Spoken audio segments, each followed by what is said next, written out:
গল্পের শুরুতে আমরা দেখতে পাই সুইটি নামের মেয়েটি তার বয়ফ্রেন্ড রবিকে বার্থডে গিফট হিসেবে গোলাপ দিয়ে তারপরে একটা বড় কাঁচি বের করে বলে, এটাই তোমার যোগ্য গিফট। আসলে মেয়েটি সব শুনে নিয়েছিল কিভাবে সে শুধু তাকে ইউজ করছে আর বন্ধুদের সাথে হাসাহাসি করছে। আর অনেকগুলো বৃদ্ধ মহিলাকে ওর ঘরে ছেড়ে দিয়ে চলে আসে।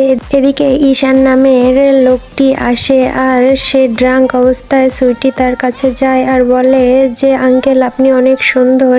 এদিকে রবি এর বন্ধুরা বলে ওকে আমি একটা লোকের ঘরে যেতে দেখেছি। তখন বলে ও এক্ষুনি চলে আসবে, কিন্তু আসে না আর সবাই হাসাহাসি করে। তখন রবি উঠে ওকে খুঁজতে যায়। এদিকে সুইটি বলে আঙ্কেল আপনি চলেন আমার সাথে এনজয় করেন, আর এটা বলে টেনে নিয়ে কিস করে। আর তখনই ঈশান ও জোরে কিস করে দেয় সুইটিকে আর দুজন কিস করতে থাকে। তখনই সেখানে রবি চলে আসে আর বলে আঙ্কেল আপনি কি করছেন এখানে।